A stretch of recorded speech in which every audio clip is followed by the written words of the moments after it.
Cotton processing এমন একটি ধাপ বা এমন একটি প্রক্রিয়া যা কাঁচা তুলার ফাইবারকে টেক্সটাইল পণ্যে রূপান্তরিত করে। একদম মাঠ থেকে মার্কেট পর্যন্ত স্টেপ বাই স্টেপ বুঝিয়ে দিব, সাথেই থাকুন। আমরা আপনাকে রোজ ব্যবহার করা কাপড় কিভাবে কাঁচা তুলা থেকে রূপান্তরিত হয় এবং তার ফ্যাসিনেটিং জার্নির মধ্য দিয়ে নিয়ে যাব। চলুন শুরু করা যাক।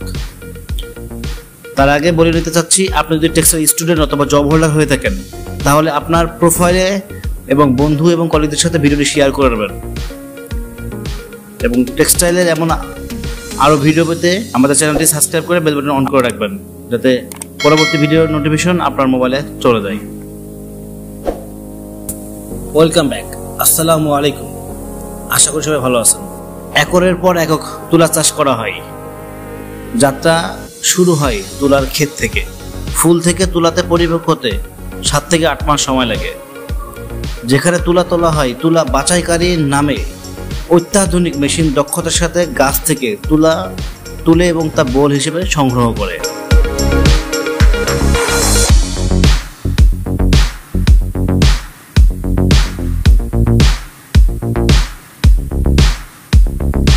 কাটা তুলা একটি জিনিং কারখানায় নিয়ে যাওয়া হয়। এখানে তুলার ফাইবারগুলিকে জিনিং নামক একটি প্রক্রিয়ার মাধ্যমে বীজ এবং অন্যান্য ডাস্ট এবং আলাদা ময়লাগুলো আলাদা করা হয়, যার ফলে আমরা ক্লিন অ্যান্ড ফ্লাফি তুলার লিন্ট পাই। পরিষ্কার করা।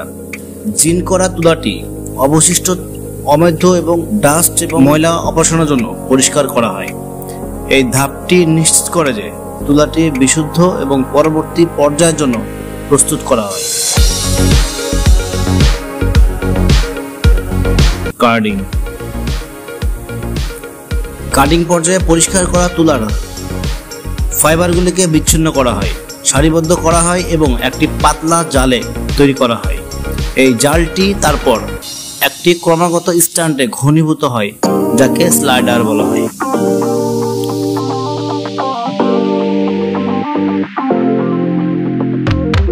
Combing.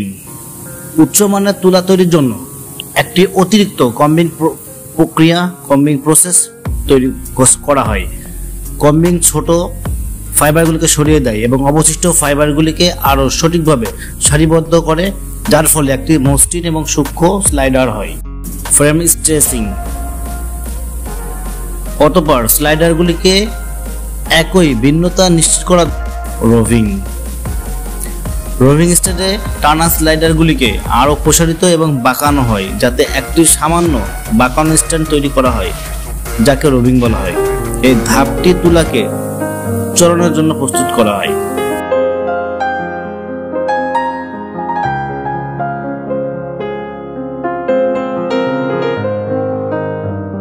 Spinning. Spinning is magical process. ঘূর্ণায়মান সুতাকে কাটা হয় এমন একটি প্রক্রিয়ার মাধ্যমে, যার একটি শক্তিশালী এবং অবিচ্ছিন্ন সুতা তৈরি করার জন্য ফাইবারগুলিকে আটকাতে হয় এবং বাঁকানো হয়।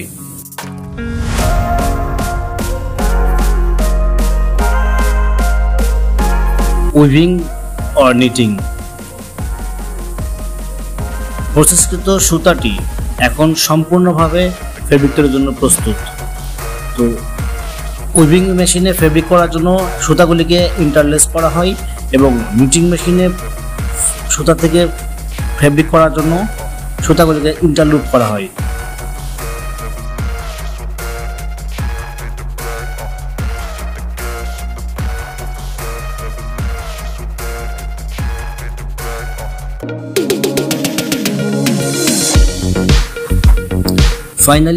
ফাইনালি তুলা থেকে সুতা এবং সুতা থেকে ফেব্রিক করতে আমরা সমর্থ হয়েছি। এই ফেব্রিকে আরও ভ্যালু এডেড করার জন্য ফেব্রিকটি ডাইং, প্রিন্টিং, টেক্সচার এবং কি ডিউরেবিলিটি ট্রিটমেন্ট করা হয়। ফিনিশিং ফেব্রিকটি তারপর কেটে ফেলার জন্য কাটিং করা হয় এবং চূড়ান্ত পর্যায়ে টেক্সটাইল পণ্যগুলোতে সেলাই করা হয় এবং আমরা যা প্রতিদিন ব্যবহার করি, যা আমাদের পোশাক হয়ে যায়। একদম ফিল্ড টু মার্কেট পর্যন্ত তুলা প্রক্রিয়াকরণ একটি জটিল এবং কঠিন পদ্ধতি। আমরা আশা করি কিভাবে তুলা থেকে প্রতিদিন আমাদের জীবনকে স্পর্শ করে এবং টেক্সটাইলে রূপান্তরিত হয় তা দেখে আপনি উপভোগ করতে পারছেন। আর যদি ভিডিওটি ভালো লাগে অবশ্যই লাইক করে দেবেন, ফ্রেন্ডদের সঙ্গে শেয়ার করে দেবেন। আবার দেখা হবে পরবর্তী ভিডিও নিয়ে। সে পর্যন্ত ভালো থাকবেন। ধন্যবাদ। আসসালামু আলাইকুম।